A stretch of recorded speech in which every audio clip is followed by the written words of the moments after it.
রাসূল করিম সাল্লাল্লাহু আলাইহি সাল্লাম অনেকগুলো খাবার খেতে পছন্দ করতেন, তার মধ্যে একটা হলো স্বচ্ছ পানি। কি বললাম? স্বচ্ছ পানি খেতে ভালোবাসতেন। আচ্ছা, খাঁটি দুধ। কি বললাম? খাঁটি দুধ, ওই ভেজাল মার্কা দুধ নয়, খাঁটি দুধ। তারপরে খেজুর, খেজুরের মধ্যে উত্তম খেজুরটা খেতে ভালোবাসতেন, আজওয়া খেজুর, অরিজিনাল আজওয়া খেজুর। আপনাদের এলাকায় আছে কি তা জানি না, ওই বড়বাজারে যখন নামে গাড়ি থেকে না, ওখানে কোটিপতি লোকেরা আছে, তাদের অর্ডার দেওয়া আছে, তারা টপ করে দিয়ে দেয়। ও 3 নাম্বার মালটা আমরা খাই তো, বলে লাভ নেই। যাই হোক, তো আজওয়া খেজুর নবীজির প্রিয় খাবার ছিল। শুনে নিন, ফলের মধ্যে দুটো খাবার ছিল নবীজির খুব প্রিয়। 1 নাম্বার হলো আনার, রুম্মান, বেদানা, বেদানা যাকে বলে। আচ্ছা, আরেকটা হলো ফলের মধ্যে নবীজি আরেকটা খাবার খুব খেতে ভালোবাসতেন, আপনিও খাবেন। যখন আপনি খাবারটা খাবেন মনে মনে বলবেন, আল্লাহর নবী এই খাবারটা খেয়েছেন তাই আমি খাচ্ছি। সুন্নত আদায় হবে, ইবাদত বলে গণ্য হবে। জোরে বলুন। এবার আসছি, নবীজির প্রিয় খাবার ছিল আরেকটা ফল, কি? বাতিকুল আহমার। কি বললাম? বাতিকুল আহমার। এর বাংলাটা বলি তরমুজ। কি বললাম? তরমুজ ছিল নবীর প্রিয় খাবার। আপনি যখন তরমুজ খাবেন মনে মনে এটাই ভাববেন, রাসূলুল্লাহ খেয়েছেন তাই খাচ্ছি। শুধু তাই নয়, নবীজির প্রিয় খাবার ছিল মাংসের মধ্যে দুটো মাংস নবী খেতে ভালোবাসতেন। 1 নাম্বার হলো বকরির পাঁজরের মাংস। আপনারা কি বলেন? বকরির পাঁজরের মাংসটাকে কি বলেন? সিনার মাংস নাকি? ওই বকরির পাঁজরের মাংস নবী খেতে ভালোবাসতেন, সিনার মাংস। আর 2 নাম্বার হলো মোরগের মাংস খেতে নবী ভালোবাসতেন। মোরগ, মোরগ, মোরগের মাংস খেতে নবী ভালোবাসতেন। এমনকি নবীজি বলেছেন, লা তাসুবুদ্দিকা ফাইন্নাহু ইউকিজুলিস সালাত। তোমরা মোরগকে গালি দিও না, মোরগকে গালি দিও না। কেন? ও তোমাদের ফজরের সময় নামাজের জন্য বাঁক দিয়ে ডেকে দেয়। জোরে বলুন। ভাবতে পেরেছেন? শুধু তাই নয়, এর অনেক আলোচনা, বাপ কটা বলবো আপনাদের। শুধু তাই নয়, তার সাথে সাথে রয়েছে নবীজির প্রিয় খাবার হলো মাশরুম। কি বললাম বাবা? মাশরুম। আপনারা খেয়েছেন? আমি জীবনের প্রথম মাশরুম খেয়েছি ভাইজাকে গিয়ে, ভাইজাক, বিশাখাপত্তনম। ওয়াজ করতে গিয়েছি, যাবার ফলে ও একজন ব্যক্তি যে বাড়িতে ছিলাম, ওই বাড়ির ব্যক্তিরা বলছে, হুজুর আপনি ওয়াজ করেছেন নবীজির প্রিয় খাবার হলো মাশরুম, তো আমি আপনার জন্য মাশরুম জোগাড় করেছি। তা আমি তো জীবনে খাইনি জিনিসটা, দেখি অন্তত, এত টেস্টি, আর রান্নাও করেছে খুব সুন্দর। মাশরুম রাসূলুল্লাহর প্রিয় খাবার। আরেকটা হলো পনির, রাসূলুল্লাহর প্রিয় খাবার। রাসূলুল্লাহর প্রিয় খাবার হলো রায়তা। রায়তা বোঝেন? এখন রায়তা নাম হয়েছে, তখন রায়তা নাম ছিল না। এটা খেতে পছন্দ করতেন নবীজি। এবার আসছি, নবীজির প্রিয় সবজি ছিল দুটো। নবীজি দুটো সবজি খেতে খুব ভালোবাসতেন। 1 নাম্বারটা লাউ, জানেন তাই তো? হ্যাঁ, লাউ। আর 2 নাম্বারটা কি জানেন? কচি শশা। কি বললাম? কচি শশা নবীজি খেতে খুব ভালোবাসতেন। কানাডার টরন্টো ইউনিভার্সিটি অ্যানাটমি বিভাগের প্রফেসর, বিখ্যাত পণ্ডিত বৈজ্ঞানিক উইলিয়ামস হার্ভে, উনি বলছেন, যেই উনি খ্রিস্টান, মুসলমান নন, উনি বলছেন হযরত মুহাম্মদ সাল্লাল্লাহু আলাইহি ওয়াসাল্লাম উনি কচি শশা কেন খেতেন?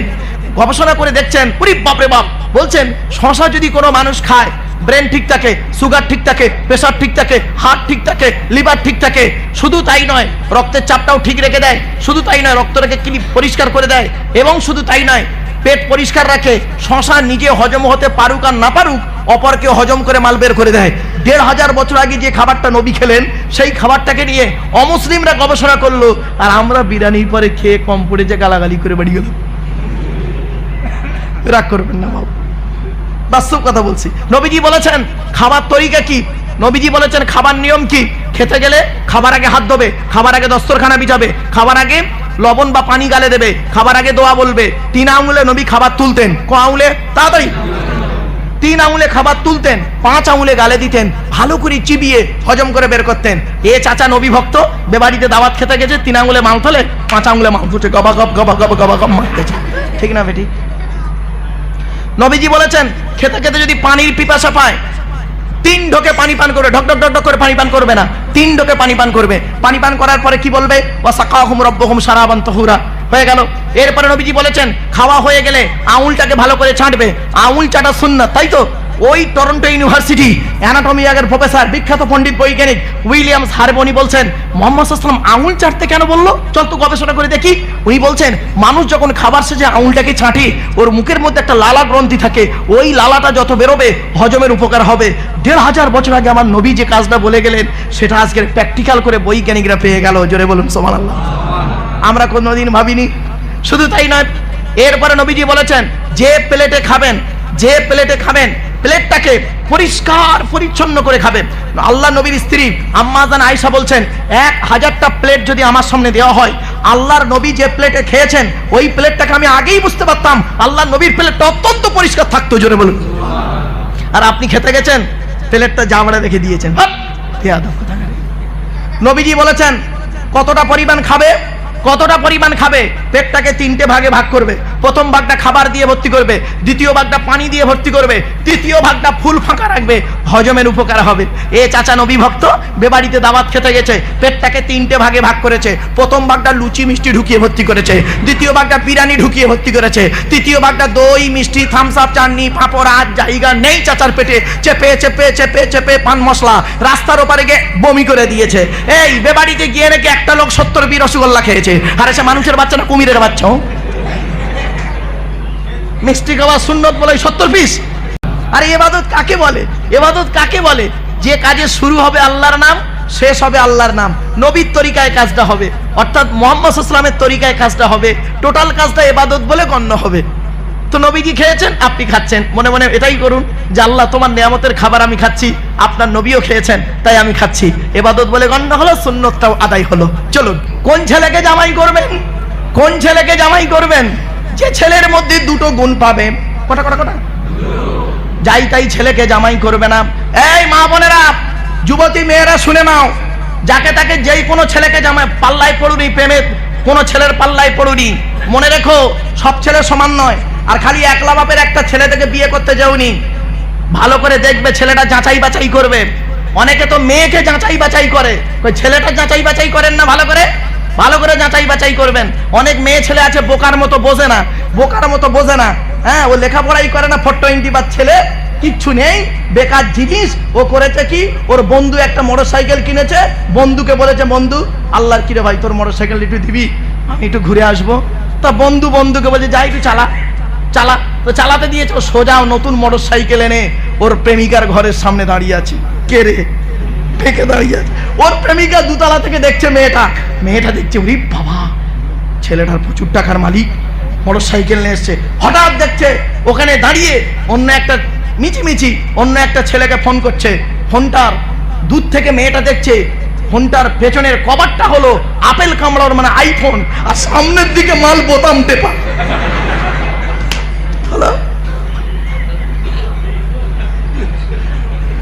আমার মুরব্বী বাপ জীবনে এরকম শোনেনি। একদম বাস্তব বলছি রে বাপ, একদম বাস্তব অভিজ্ঞতা আমার। তো যাই হোক, এখন মেয়েটা প্রেমে পড়ে গেল। মেয়েটা প্রেমে পড়ে গেল। এই জন্য বলে দিচ্ছি, এই যুবতী মেয়েরা আর বাবাজিদের বলে যাচ্ছে, আপনাদের যাদের মেয়ে আছে, যাই তাই ছেলেকে জামাই করো না। যে ছেলের মধ্যে 2টা গুণ পাবে, কটা যে ছেলের মধ্যে 2টো গুণ পাবে সেই ছেলেকে জামাই করবে। আর কোন মেয়েকে বৌমা করবে? যে মেয়ের মধ্যে 6টা গুণ পাবে। কটা 6টা। তা আগে ছেলেদের বলবো না মেয়েদের বলবো? ছেলেদের। চলুন, ছেলেদের 2টো গুণ কি কি? 1 নাম্বার দেখবেন, ছেলেটি সৎ ছেলে কিনা খবর নেবে। কি বললাম? হয়েছে? আমি প্রথম থেকেই একটা শব্দ বলে আছি, সৎ। কি বললাম? সৎ কাকে বলে? বাড়িতে গিয়ে ভাববেন। 1 নাম্বার, ছেলেটি সৎ ছেলে কিনা খবর নেবে। শুধু নামাজ পড়লে সৎ নয় বাবা, শুধু রোজা রাখলে সৎ নয়, শুধু হজ করলে সৎ নয়, শুধু জাকাত দিলে সৎ নয়। সৎ হতে গেলে কেমন সৎ হতে হবে আগেই বলে দিয়েছি। 1 নাম্বার, ছেলেটি সৎ ছেলে কিনা খবর নেবে। আর 2 নাম্বার, ছেলেটি কর্মী কিনা খবর নেবে। বাবা, কর্মী শব্দটা বোঝেন? মানে পরিশ্রম করে, মানে কুড়ে নয়, কি বলেন, কাজ করে। কি আপনারা কি বলেন? ভাষাটা আপনাদের একটা শর্টকতা আছে, কাজের ছেলে। মানে 420 বাজ বাপের হোটেলে খায় এমন ছেলেকে জামাই করবেন না, ফেসে যাবেন, খবরদার নয়। নিজে কি করে, বাপ রাগ করবেন না। আমার এক বন্ধুর একটি মাত্র মেয়ে, তা বিয়ে হবে। বিয়ের আগে বন্ধু আমাকে ফোন করে বলছে, মারুফ ভাই আল্লাহর কসম করে বলছে ভাই তোকে আসতে হবে, আমার একটি মাত্র মেয়ে, তোর বিয়ে পড়াতে হবে আর তোর আসতে হবে। তা আমি যাবো না, ব্যস্ত মানুষ। তা আমি বলি যাই। বলে পাকা দেখাশোনা যেদিন হচ্ছে ওই দিন গিয়েছি। গিয়ে দেখছি ছেলের তরফের লোকেরা এসছে অনেক, পাকা দেখাশোনা হচ্ছে, অনেক লোক এসছে। তো ওরা আমাকে প্রথম চিনতে পারেনি। আমি প্রথম ঘরের ভেতরে ঢুকে, ওরা অনেক সংখ্যায় আছে, আমি বললাম আসসালামু আলাইকুম। তো ওরা বললো ওয়ালাইকুম আসসালাম। বলার পরে আমি বসেছি, বসে ওদেরই ছেলের তরফের লোককে একজনকে জিজ্ঞাসা করছি, ভাই ছেলে কি করে? আচ্ছা ভাই, এই প্রশ্নটা করা কি আমার খুব বড় অপরাধ হয়েছে? হ্যাঁ? পাশ থেকে একটা লোক কি বললো শুনবেন? ছেলের তরফের লোক বলছে, ছেলের খালু হাফেজ।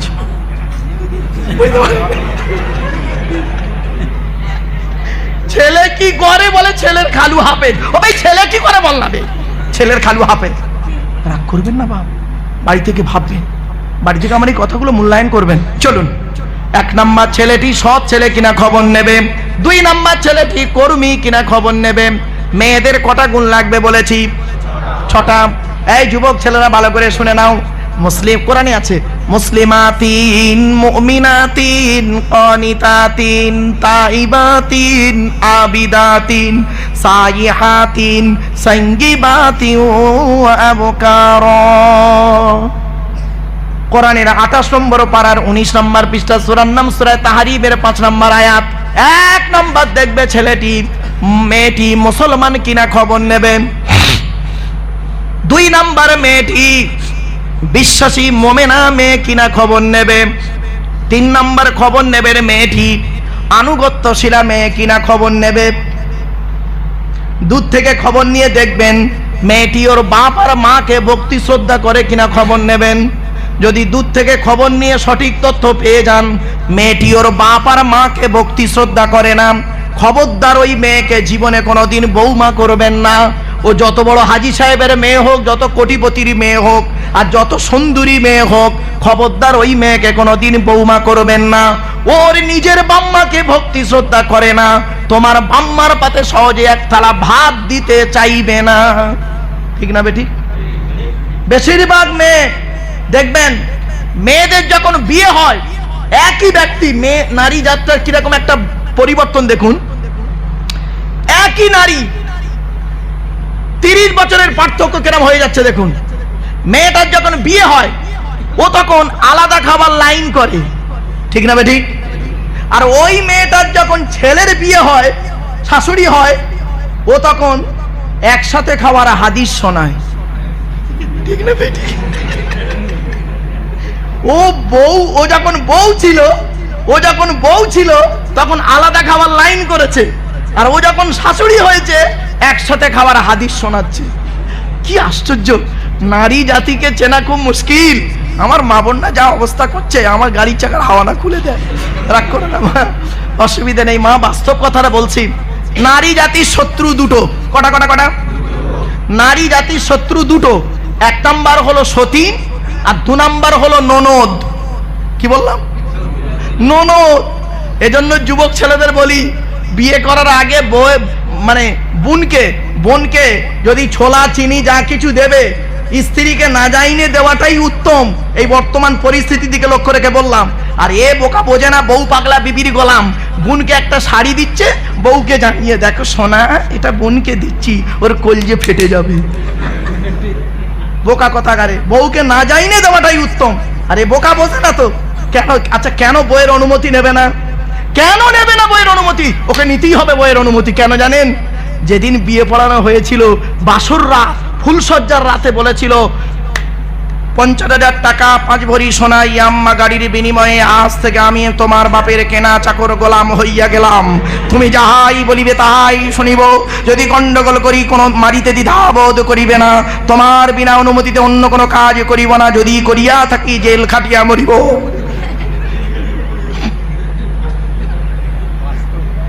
বাস্তব বললাম বাবা, বাস্তব কথাটাকে ভাবরাগ করো না।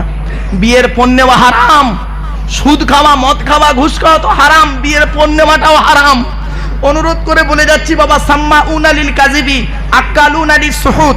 সুহুদের তাফসিরে বলা হয়েছে ব্যভিচার করা যেমন হারাম, বিয়ের পণ্যও তেমন হারাম।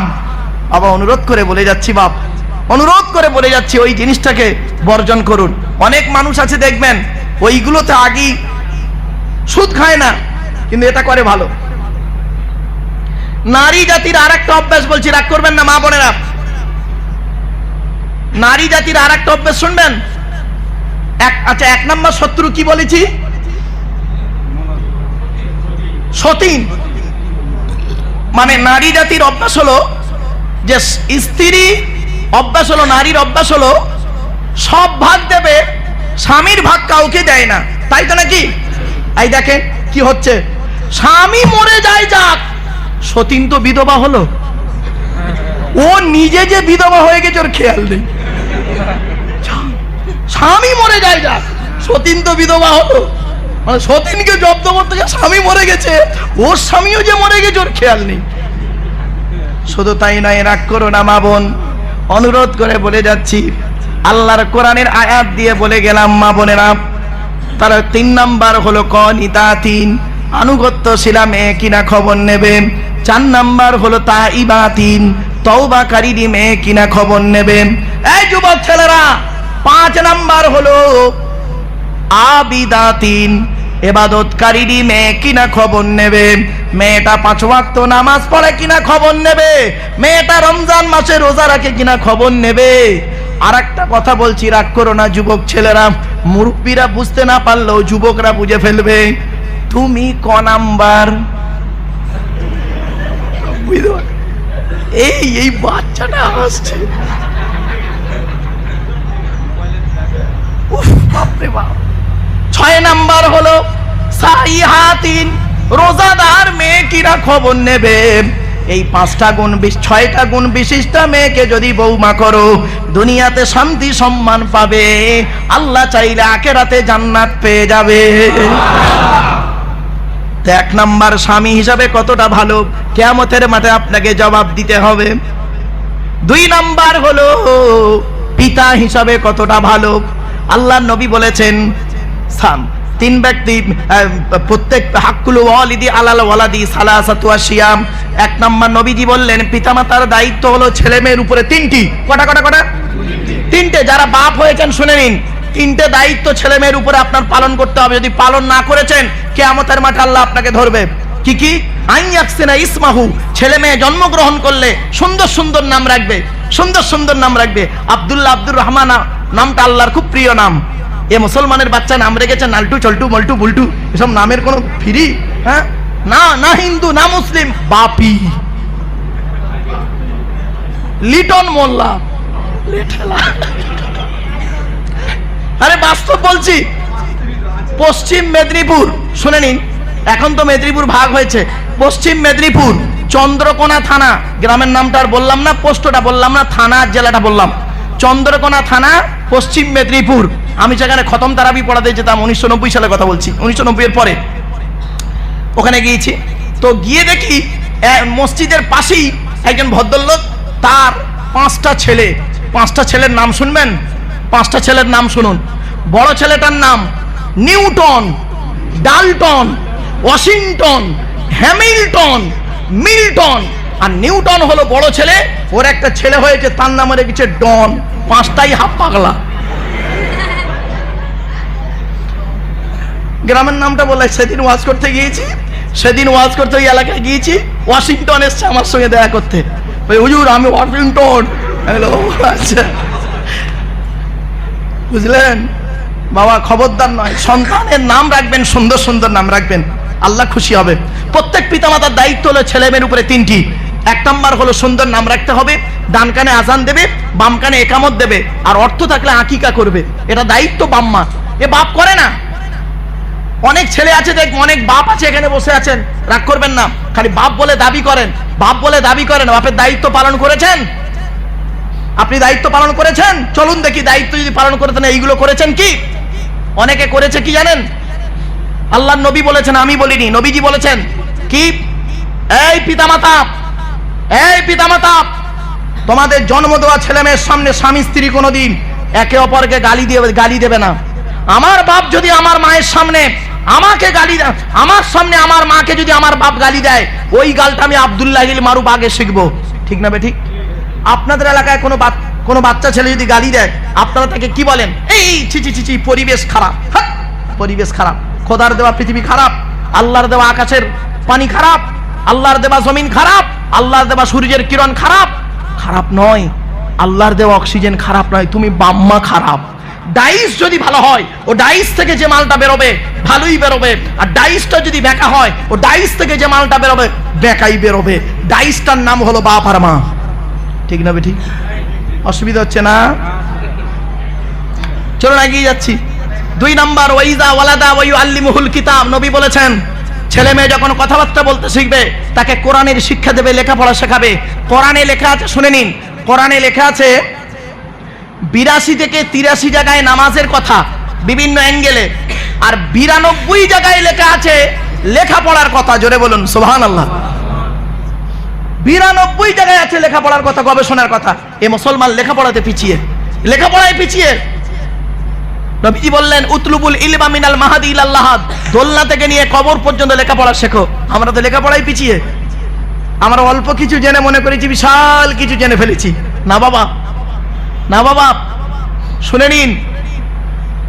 ভাবতে পারবেন না, আলবার্ট আইনস্টাইন, আলবার্ট আইনস্টাইন অত বড় একজন পদার্থবিজ্ঞানী, সমুদ্রের ধারে দাঁড়িয়ে, সমুদ্রের ধারে দাঁড়িয়ে হাতটা পেছনে দিয়ে বলছে, ওগো আল্লাহ, ওগো আল্লাহ, এই বিশাল পৃথিবীতে কিছুই গবেষণা করতে পারলাম না, তোমার এই সমুদ্রে 2টো নুড়ি পাথরকে নিয়ে শুধু নাড়াচাড়া করে চলে গেলাম। কি ভাবছেন বলুন তো? আর আমরা মনে করি কি অনেক কিছু করে ফেলেছি, শিখে ফেলেছি। আপনাদেরকে যদি বলি এক একটা পার্ট নিয়ে, দেহের বডির এক একটা পার্টস নিয়ে যদি বলি আপনাদেরকে, মানে অর্গান নিয়ে যদি কথা বলি ভাবতে পারবেন না। শুধু ব্রেন নিয়ে যদি আলোচনা করি কল্পনা করতে পারবেন না। অনেক নিউরো সায়েন্স ডাক্তারের সঙ্গে আমার যোগাযোগ, তাদের সঙ্গে যখন কথা বলি তারা বলে স্যার আপনি কোরআনের তথ্যগুলো এগুলো আছে? বলে অবশ্যই আছে। বলে আমরা তো বহুদিন আগে এগুলো পড়তে গিয়ে, নিউরো সায়েন্স পড়তে গিয়ে আমরা এগুলো পেয়েছি। ব্রেনের যে চ্যাপ্টার, কল্পনা করতে পারবেন না ব্রেনের চ্যাপ্টারটা, শুধু ব্রেন। আল্লাহ বলে তো দেহের মধ্যে 4টে অর্গান দিয়েছি গুরুত্বপূর্ণ, 4টে অর্গানকে ঠিক রাখবেন। এই যুবক ছেলেরা শুনে নাও বাবা, 4টে জিনিসকে ঠিক রাখবে দেহের মধ্যে। মুরব্বী বাবাজিরা শুনে নিন, বাপেরা, আপনার দেহের মধ্যে 4টে জিনিস গুরুত্বপূর্ণ। 4টের একটা খারাপ হয়ে গেলে আপনি মারা যাবেন 100%। কি কি? 1 নাম্বার ব্রেন। কি বললাম?